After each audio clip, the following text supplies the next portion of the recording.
asalaamualeykum wa rahmatullahi wa barakaatu ñu ngi leen di nuyu seen Furqan info lundi 5 janvier ati 2026 17 jot na ci waxtu ba tegal 50 juróom ñeent ci ay simili ñu dikk yéen ci xibaaru bitim réew yi.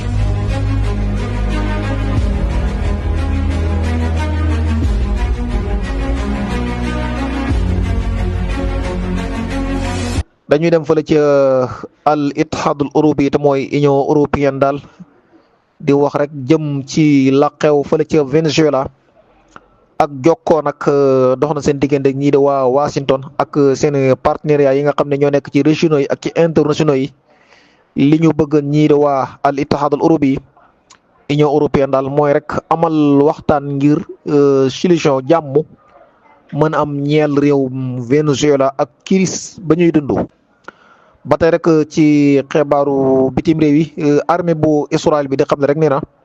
balaa yàgg daal mën na am mu song li nga xam ne ni mooy infrastructure militaire yi nga xam ne ni ñoo bootu ci waa Hamas ci ñaari ville yi nag la nekk muy Anan ak benn ville bu tudd Manarata bu ñu sukkandikoo ci armée bu Israël bi. ba tey rek ci xibaar yi gannaaw pression bàyyi ko ci administration bu Trump bi ay responsable yu Syrie ak yu Israël daal ñooy amal am ndaje ca capitalu Paris la France ngir amal foofu ay négociation ay accord ngir rek accord yoo xam day jëm ci sécurité yu yees diggante ñaari wàll yooyu mooy Israël jàpp Syria loolu daal lañ ñu xamal bu ñu sukkandikoo ci Al Jazeera. ba tey rek ci xibaaru bitim réew yi kii di vice président ba nekk fële ca Venezuela nga xam ne jamono ji moo téyewaale gum nguur ga di xamle ci ay kàddoom nee na ñu ngi woo gouvernement bu Amérique bi ngir ñu amal ay coopération waaye tamit ngir ñu mën a dund goo xam ne daal day am solo lool neex te benn menace du bàyyeekoo ci biti di ñëw fii ci biir Venezuela kon daal moom daa bëgg rek mbir mi nekk lu équilibre bañ a déborder wu. ba tey rek bu ñu sukkandikoo ci xibaar yi bitim réew yi waa Washington Post nee na daal jëlee nañ ci responsable yu États-Unis li ñu xam ne rek ñoo waa États-Unis ñuy sunu force yi nekk ca Caraïbes ñu ngi def préparation war a am ndigal lu bàyyi ko ci Donald Trump bu mooy autorisation rek ngir amal deuxième frappe fële ca Venezuela. ba tey rek ci xibaaru bitim réew yi bu ñu sukkandikoo ci Al Jazeera mubaasara bi avion de drone yoo xam ne ñu ngi bootu ci force soutien rapide bi ñoom daal ñooy viser ay sites yoo xam ne ñu ngi ca ville bu Dalnaj ca état bu Kordofan ca sud bu Soudan. ba tey rek ci xibaaru bitim réew yi réewu Russia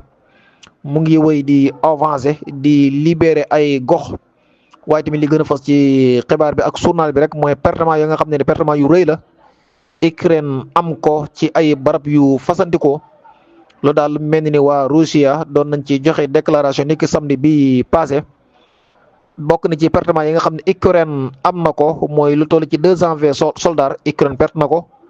11 ay véhicules blindés ak 10 oto ak 4 PS yoo xam ne ni lay jëm ci wàllu défense. loolu yëpp lu ci nekk rek Ukraine mujj na ko perte waaye tamit waa Russia mujj di occupé ak nangu di dominer ay barab yoo xam ne ni Ukraine ñoo ko mujjoon a yilif. ba tey rek ci xibaaru bitim réew yi bu ñu sukkandikoo ci délégué bi nekk fële ci Venezuela nee na daal république bu Venezuela dal nañ ci benn attaque boo xam ne dëppwul ak yoon. te loolu daal war na nekk loo xam ne lu ñuy justifier la ci loi bàyyi ko ci loi yi al wilayatu mutahida ba xam daal attaque boobu mu amal ana lan la koy dëggalee wala boog ban tegtal bu wér ci la sukkandiku ba amal attaque boobu. ba tey rek ci xibaaru bitim réew yi dañuy dem fële ca Palestine jàpp Israël résultat wu violence bi nga xam ne ni doon na am. ci diggante ñaari guerre wala boog ci diggante guerre bi nga xam ne doxoon na diggante Israël jàpp Palestine ministre biir wàllu wérgu yaram nga fële ca Palestine mu ngi fësal daal lu toll ci 420 ci ay doomu Palestine yoo xam ne ni shuhada dañoo faatu waaye tamit lu toll ci 1180 ñeneen ñoo xam ne dañoo am ay blessures depuis nag bi ñu dakkalee guerre bi mooy depuis bi ñu amalee cessez-le-feu bi foofee ci bande Gaza ba tey rek di xamle. limu ñi nga xam ne ñoo faatu toll na ci 386 71000 386 71000 yoo xam ne daal mujj nañoo faatu waaye tamit nombre bu bëree bëri dem nañ nombre bëri ñoo xam ne dañoo am ay blessures yegg na ci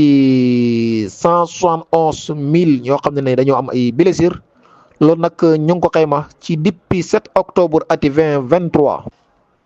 mbokk yi lii mooy li ñu doon yàkkali ci xibaaru bitim réew yi di leen jox dig daje ci yeneen waxtu incha allah asalaamaaleykum wa rahmatullahi wa barakaatu.